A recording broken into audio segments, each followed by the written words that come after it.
Hi everyone, स्वागत है आपका चैनल स्टडी जाइट में। डिस्ट्रिक्ट एंड सेशन जज कोर्ट गुरुग्राम के अंदर कलर की वैकेंसीज निकली हैं। तो जो भी इच्छुक कैंडिडेट हैं वीडियो कंप्लीट देखना ताकि कोई भी डाउट ना बचे इस भर्ती से रिगार्डिंग। तो देखिएगा, बात करें वैकेंसीज़ की तो टोटल 17 वैकेंसीज़ हैं और ये जो वैकेंसीज़ हैं आपकी एड हॉक बेसिस पर हैं, यानी कि जितने दिन ज़रूरत होगी उतने दिन आपको काम पर रखा जाएगा। और यहाँ पर बताया गया है कि आपका जो टाइम पीरियड है वो 6 महीने का रहेगा। शुरुआत में आपको 6 महीने के लिए लगाया जा रहा है, लेकिन बाद में आपका जो टाइम पीरियड है वो बढ़ाया जा सकता है जब तक कोई रेगुलर अपॉइंटमेंट क्लर्क की नहीं होती है कोर्ट के अंदर। यानी कि जब तक कोई रेगुलर वैकेंसी नहीं आती है तब तक आपको जॉब पर रखा जाएगा। अब वो रेगुलर वैकेंसीज कब तक आएंगी किसी को नहीं पता। आपका टाइम पीरियड 1 साल 2 साल 3 साल यानी परमानेंट भी हो सकते हैं, तो कोई फिक्स नहीं है। यानी कि जो भी क्लर्क लगना चाहता है कोर्ट में एक फॉर्म ज़रूर अप्लाई करें।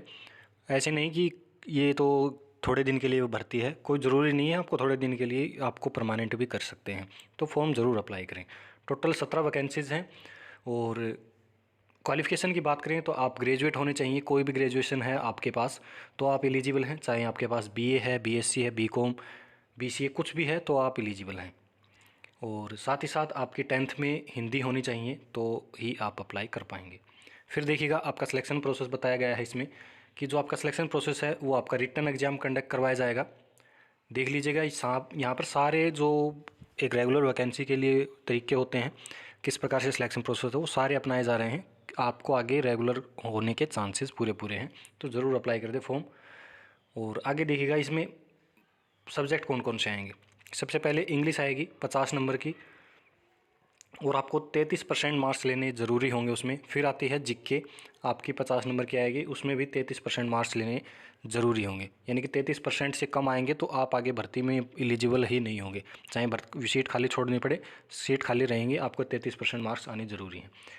वैसे लिस्ट तो मेरिट लिस्ट पर लगेगी, मेरिट के बेसिस पर लगेगी, सॉरी गलत बोल गया।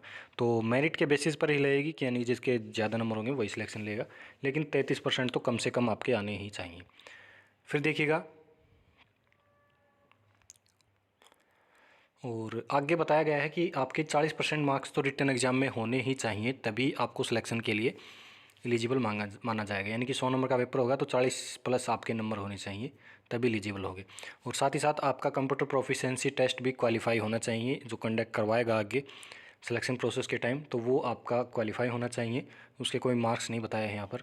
फिर आती हैं वैकेंसी, कैटेगरी वाइज बता रखी हैं कितनी क्या कुछ वैकेंसीज हैं। तो जनरल कैटेगरी की 8 वैकेंसी हैं।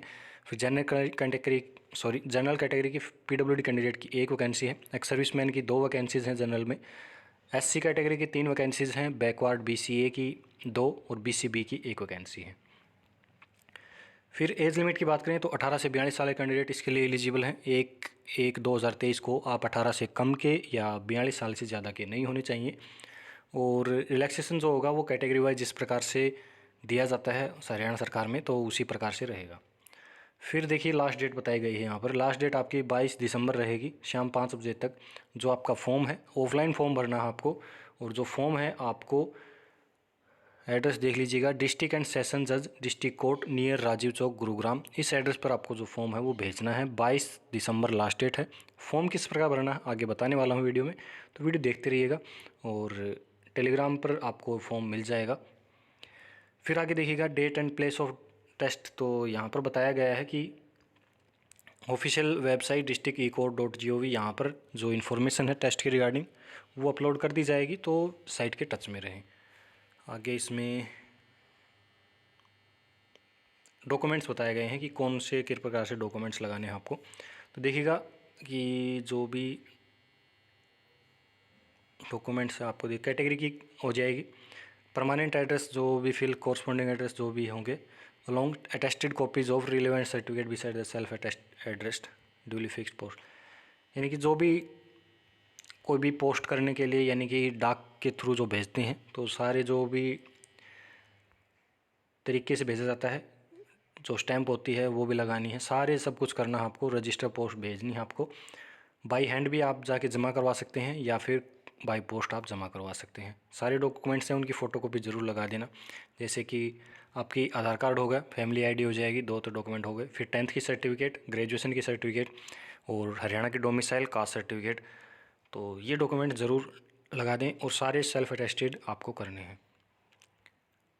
और अब बात करते हैं आपकी सैलरी की। तो सैलरी देखिए, कलर की जो सैलरी होती है वही सैलरी इसमें भी प्रोवाइड की जाएगी। और यहाँ पर साफ बताया गया है कि मिनिमम पे scale of regular post without any allowances. Without any allowances जो भी रेगुलर एम्प्लॉय की 19,900 पे ग्रेड होता है, तो यानी कि आपको 23-24 यानी कि 25,000 मैक्सिमम में 25,000 तक आपको सैलरी दी जाएगी। यहीं पर 24-25 के अराउंड आपकी सैलरी रहेगी। अब बात करते हैं फॉर्म की। तो ये जो फॉर्म आप देख रहे हैं, ये फॉर्म आपको फिलअप करना है। और देखिएगा यहाँ पर सबसे पहले आपको अपनी फ़ोटो पेस्ट करनी है, इस साइड पर, इस कॉर्नर पर, राइट कॉर्नर पर। और फिर आती है आपका नाम, आपका जो भी नाम है वो यहाँ पर आ जाएगा। फादर हस्बैंड नेम तो यहाँ पर आ जाएगा। आपकी डेट ऑफ बर्थ जो है वो लिख देना है। फिर एज ऑन 1/1/2022 नहीं 23 आएगा यहाँ पर, 2023 को पेन से ठीक कर देना इसको, 2023 आएगा। या फिर कंप्यूटर में भी ठीक कर सकते हैं, आपको इसको इरेज करके 23 कर देना यहाँ पर। तो यहाँ पर आपकी एज आ जाएगी 1/1/2023 को आप कितने साल, कितने दिन, कितने महीने के हो गए हैं, वो डिटेल आपको यहाँ पर बता देनी है। सेक्स मेल फीमेल जो भी है, नेशनलिटी इंडियन आ जाएगी, परमानेंट एड्रेस आ जाएगा, कॉरस्पॉन्डिंग एड्रेस आ जाएगा। फिर आपकी कैटेगरी कौन सी कैटेगरी है, general, BCA, BCB, OBC, ex serviceman जो भी है आपकी वो बता देनी है।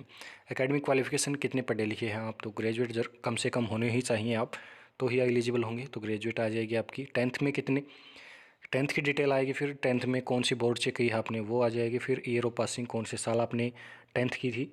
फिर डिवीज़न क्लास जो भी है आपकी, कौन सा डिवीज़न से पास की है। फिर परसेंटेज कितने परसेंटेज मार्क्स हैं, ग्रेड पॉइंट अगर आपके सर्टिफिकेट में बता रखे हैं तो वही बता देना है। फिर ग्रेजुएशन की डिटेल्स बतानी है। इसी प्रकार से बोर्ड, आप कौन सी यूनिवर्सिटी से ग्रेजुएशन की है, कौन सी साल की, डिवीज़न, परसेंटेज, ग्रेड पॉइंट, सारी डिटेल्स आ जाएँ। और कोई क्वालिफिकेशन है, कोई डिप्लोमा है तो वो डिटेल आपको यहाँ पर दे देनी है। अगर कोई एक्सपीरियंस है कलर का तो वो यहाँ पर लगा सकते हैं आप। उसमें यहाँ पर बता देना है कौन से डिपार्टमेंट से कहाँ पर आपने काम किया हुआ है, तो उस एक्सपीरियंस की डिटेल्स आ जाएंगी। फिर आपके मोबाइल नंबर और ईमेल आईडी, ये दोनों चीज़ इंपॉर्टेंट हैं, दोनों को अच्छे से फिलअप करना, गलती मत कर देना। फिर आपको यहाँ पर आपका नाम लिखना है। फिर आपके जो भी फादर हैं या फिर फादर हैं, मदर हैं या वाइफ जो भी है आपका, वो आपको यहाँ पर बता देना है। और सेल्फ अटेस्टेड यहाँ पर बताया गया है, सेल्फ अटेस्टेड ज़रूर लगाना, जो भी फ़ोटोकॉपीज़ आप डॉक्यूमेंट्स के लगाने वाले हैं। फिर यहाँ पर आपकी डेट, प्लेस और आपको यहाँ पर सिग्नेचर कर देना है, जो भी आपके सिग्नेचर हैं। और जो एड्रेस है देखिएगा, एड्रेस फिर से बता देना हूँ, उस एड्रेस पर आपको फॉर्म भेज देना है। तो एड्रेस आपका रहेगा the office of the district and session जज, district court, near Rajiv Chowk, Gurugram. इस एड्रेस पर आपको फॉर्म भेज देना है। 22 दिसंबर इसकी लास्ट डेट है, ध्यान से देख लेना, 22 दिसंबर लास्ट डेट है।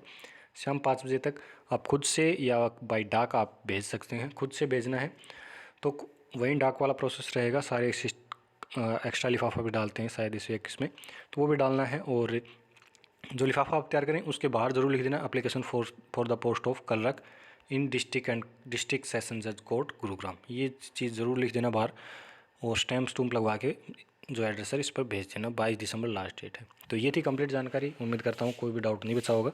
अभी भी कोई डाउट हो तो आप कमेंट सेक्शन में पूछ सकते हैं। लिंक आपको टेलीग्राम के नीचे डिस्क्रिप्शन में दिए गए हैं, वहाँ से आप फॉर्म डाउनलोड कर सकते हैं।